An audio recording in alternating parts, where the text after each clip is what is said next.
மகர ராசிக்காரங்க இந்த வீடியோவை பார்த்துட்டு இருந்தீங்கன்னா தயவு செய்து கோவப்படாதீங்க. மகர ராசிக்காரரை பற்றி சில முக்கியமான விஷயத்தை தான் இந்த வீடியோவில் சொல்ல போகிறோம். மகர ராசிக்காரர்களுக்கு நல்லா இருக்குது சார், சூப்பராக இருக்குது, குரு பயிற்சியிலேருந்து அருமையாக இருக்குது, தமிழ் புத்தாண்டுலேருந்து நல்லா இருக்குது, 2026 நல்லா இருக்குன்னு நிறைய சொல்லிட்டு இருந்தாங்க.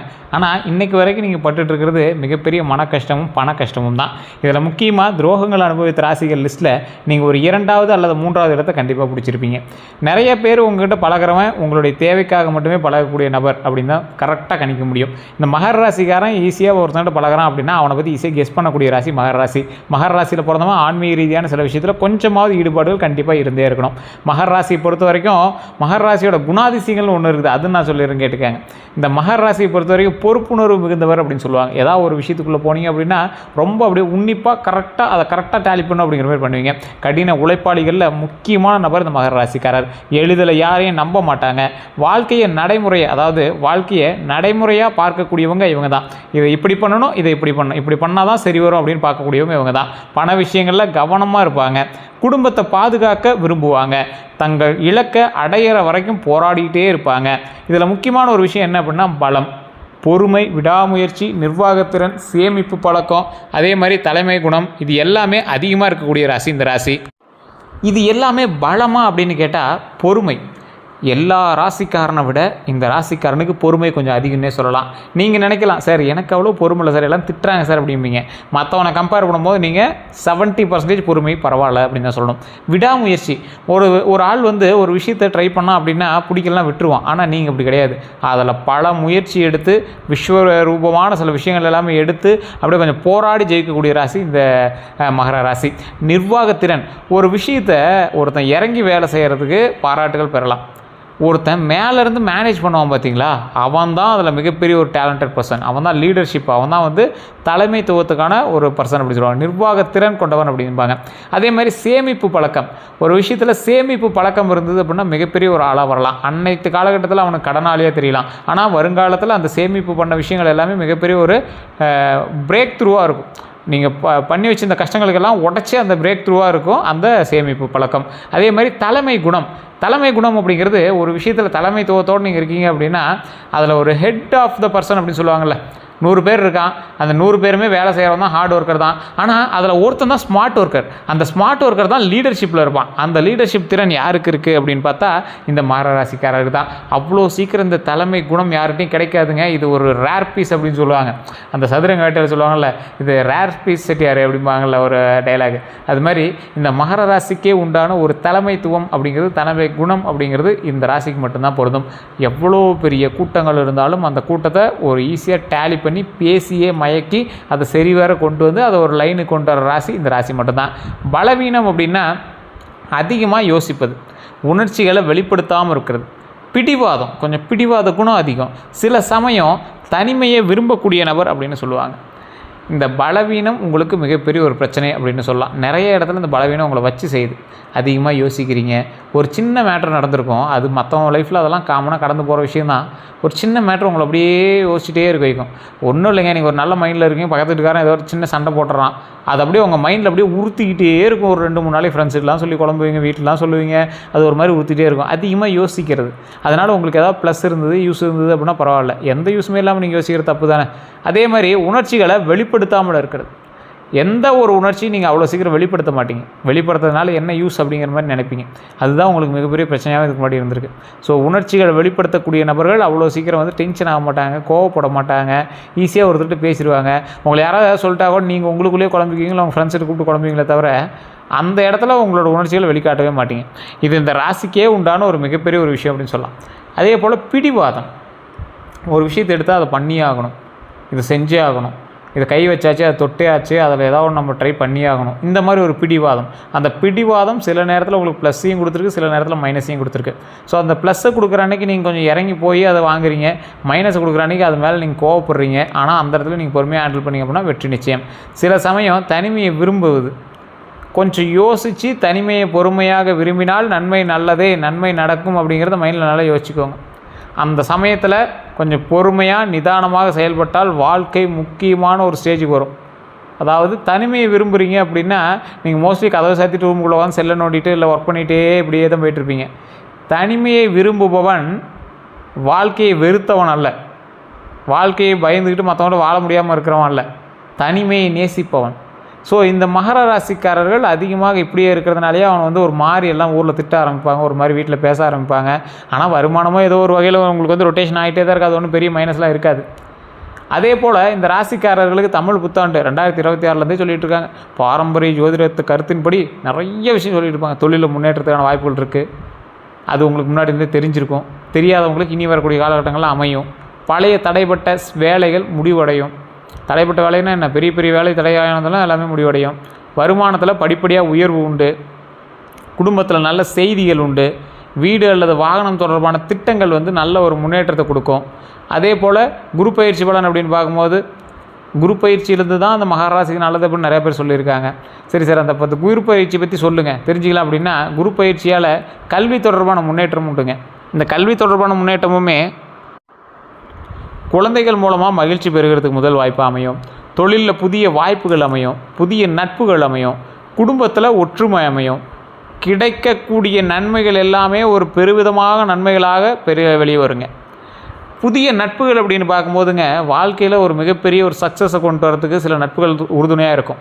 சில நட்புகள் வந்து உங்களை வந்து கொஞ்சம் பேக் அடிக்கிறது கூட பார்க்கும். ஸோ அந்த இடத்துல கொஞ்சம் யோசித்து செயல்பட வேண்டிய ஒரு விஷயத்தில் இருக்கீங்க. அதே போல் குடும்ப ஒற்றுமை, குடும்பத்தில் நீங்கள் எதிர்பார்க்க முடியாத அளவுக்கு ஒற்றுமைகள் சேரும். சண்டையாகி வெளியே போனவங்க எல்லாமே திரும்ப வந்து சண்டை இல்லாமல் சேருவாங்க. கிடைக்கக்கூடிய நன்மைகள்னு பார்க்கும்போது பதவி உயர்வு உண்டுங்க. சேமிப்பு அதிகரிக்கக்கூடிய நாட்களாக அமையுது. சொத்து சேர்க்கை உண்டு. திருமண முயற்சிகளில் முன்னேற்றம் உண்டுங்க.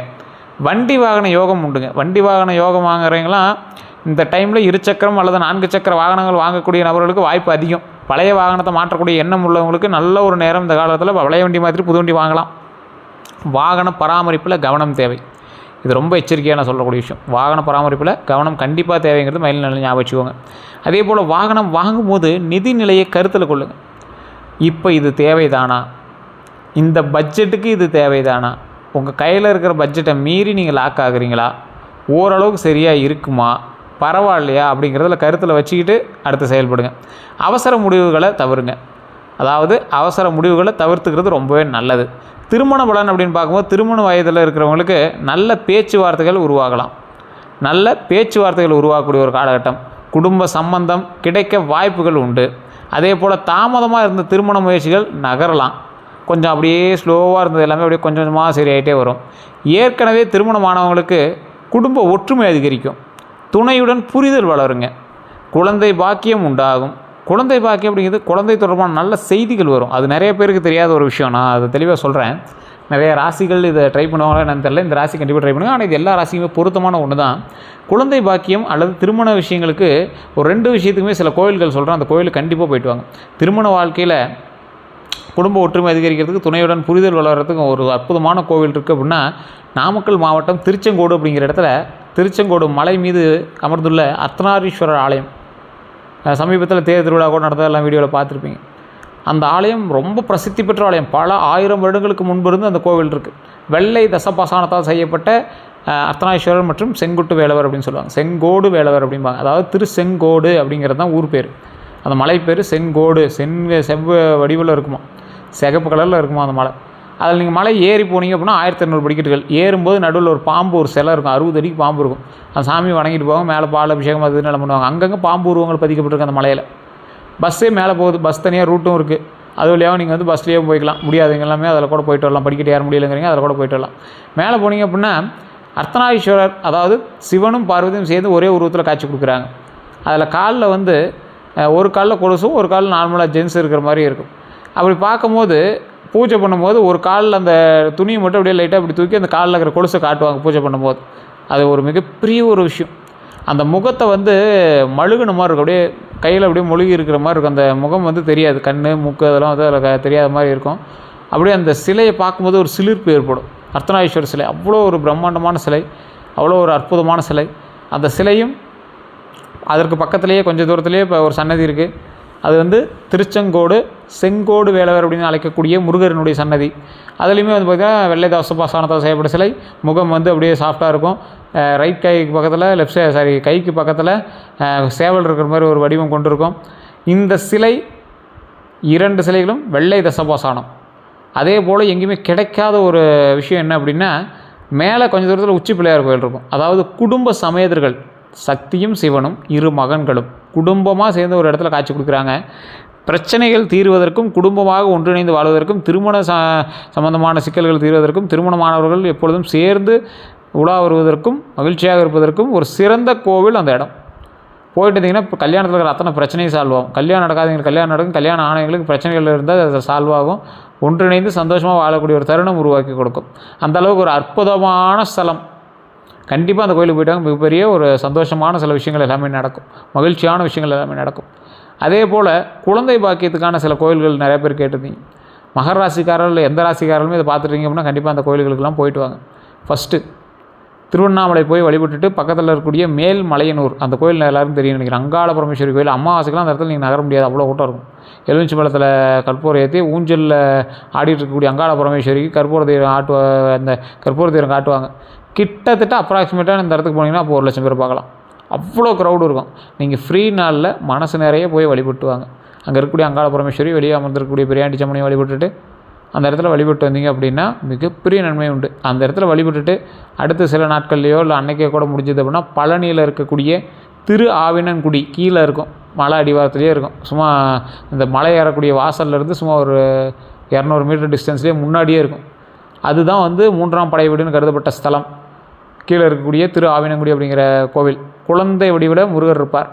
அந்த வேலப்பெரும் முருகர் வந்து வழிபட்டுட்டு அப்படியே மேலே நடந்து போய் மேலே இருக்கக்கூடிய முருகர் பாலதண்டாயுதபாணி சுவாமி மேலே இருக்கக்கூடிய முருகரையும் வழிபட்டு வந்தீங்க அப்படின்னா குழந்தை பேரினால் தடை உள்ள தம்பதிகளுக்கு குழந்தை பேர் கிடைப்பதற்கு ஒரு அற்புதமான ஸ்தலம்.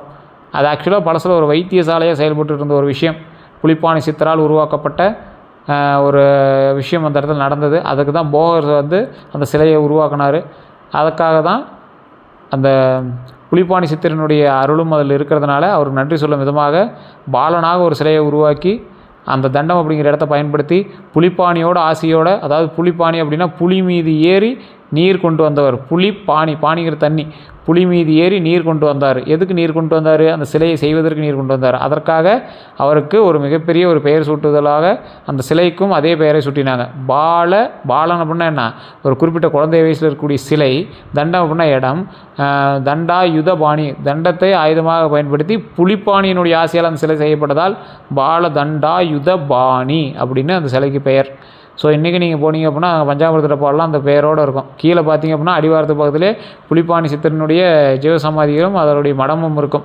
ஸோ அந்த இடத்துல நீங்கள் பார்த்துட்டு மேலே போய் முருகர் வழிபட்டு சைடில் பார்த்தீங்க அப்படின்னா போகருடைய சன்னதி இருக்கும். அதில் இன்றைக்கி புலிப்பாணி சித்தரனுடைய கருவழி வாரிசுகள் தான் வந்து பூஜை பண்ணுறதா இன்னும் பூஜை பண்ணிகிட்டு இருக்காங்க. ஸோ மிகப்பெரிய ஒரு அற்புதமான ஸ்தலம் அது. போய் அந்த இடத்துல வழிபட்டு குழந்தை பேருக்காக நீங்கள் வழிபட்டு வந்தீங்க அப்படின்னா அவ்வளோ அற்புதமான சில வாய்ப்புகள் கிடைக்கும். குழந்தை பேருக்காக வெயிட் பண்ணுறீங்களா? தமிழ்நாட்டிலேருந்து போகிற க்ரௌட்லாம் கம்மி. கேரளாவிலேருந்து போய் பாருங்கள், அவ்வளோ க்ரௌடு வரும், அவ்வளோ கூட்டம் வரும் அந்த முருகரை பார்க்க. அவ்வளோ சக்தி எல்லாம் தெரிஞ்சுக்கிட்டு தான் அந்த இடத்துக்கு வந்துட்டுருக்காங்க. கண்டிப்பாக அந்த இடத்துக்கு போயிட்டாங்க, மிகப்பெரிய நன்மை உண்டு. அதே போல் கல்வியில் முன்னேற்றம் உண்டு, குழந்தை தொடர்பான நல்ல செய்திகள் உண்டு, குழந்தைகளினுடைய சாதனைகளால் மகிழ்ச்சி உண்டு அப்படிங்கிறது ஞாபகம் வச்சுக்கோங்க இந்த மகர ராசிக்காரங்க. அதே போல் அடுத்த 12 நாட்கள்னு பார்க்கும்போது இது உறுதியான கணிப்பு இல்லை, பொதுவான வழிகாட்டல் அப்படின்னு கூட சொல்லலாம். முதல் 4 நாள் பணிகளில் வேகம் அதிகரிக்குங்க. பழைய நண்பர்கள் தொடர்பு உண்டாகும். பழைய நண்பர்கள் மூலமாக பல நன்மைகளும் உண்டு, சின்ன சின்ன ட்ராபேக்கும் உங்களுக்கு உண்டு. அதை ஞாபகம் வச்சுக்கோங்க. அடுத்த 4 நாட்களில் செலவுகளில் கவனமாக இருங்க, ரொம்ப கவனமாக இருக்கணும். குடும்ப விஷயங்களில் பொறுமை தேவை. அடுத்த கடைசி 4 நாள் உங்களுக்கு பார்க்கும்போது புதிய வாய்ப்புகள் உண்டாகுது, நல்ல தகவல்கள் உண்டாகுது.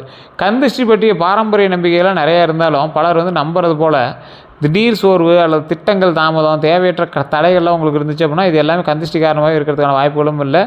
சில விஷயங்கள் உங்களுக்கு கந்திஷ்டிக்கான வாய்ப்புகள் இருக்கிறதுக்கான வாய்ப்புகளும் இருக்குது. அப்போ அது என்ன பண்ணும்? குலதெய்வத்துக்கு போய் வழிபட்டிங்க அப்படின்னா கந்திஷ்டி கொஞ்சம் விலகும் அப்படிங்கிறது மைண்டில் ஞாபகம் வச்சுக்கோங்க. கற்பூரம் சுற்றி போட்டால் கந்திஷ்டிகள் விலகும். இல்லை சார் ஜாதக ரீதியாக அப்படி ஏதாவது இருக்குதா செக் பண்ண முடியுமா அப்படின்னா உங்களோட பிறந்த தேதி, பிறந்த நேரம், பிறந்த ஊரை சொல்லி கீழே ஒரு நம்பர் கொடுத்துட்டு அந்த நம்பருக்கு ஃபோன் பண்ணி பேசி தெரிஞ்சிக்கலாம். ஒரு விவிஐபி ஜோதிடனுடைய நம்பர் தான். நீங்கள் வந்து அப்பாயின்மெண்ட் போட்டு தான் நீங்கள் வந்து ஜோதிடம் பார்க்க முடியும். அதை வந்து நீங்கள் முன்னாடி தெரிஞ்சுக்கிட்டு நீங்கள் போங்க. ஸோ அதுக்கு தகுந்த மாதிரி தான் ஃபீஸஸ் இருக்கும். ஒரு விவிஐபி ஜோதிடர் தான். ஏன்னா நிறைய பிரபல அரசியல் பிரமுகர்கள்லாம் ஜோதிடம் பார்க்கக்கூடியவர். உங்களுக்கு விருப்பம் இருந்தால் ஐடியா இருந்தால் நீங்கள் வந்து ஃபோன் பண்ணி பேசி தெரிஞ்சு நீங்கள் வந்து பார்த்துக்கலாம். அதே போல் இது நீங்கள் ப்ரமோஷன் எடுத்தாலும் உங்களுடைய ஐடியா தான். நீங்கள் வணங்க வேண்டிய தெய்வங்கள்னு பார்க்கும்போது சனீஸ்வர பகவான். மகர ராசிக்கு பாரம்பரியமாகவே சனீஸ்வர பகவான் வந்து ஒரு உறுதுணையாக இருப்பார்.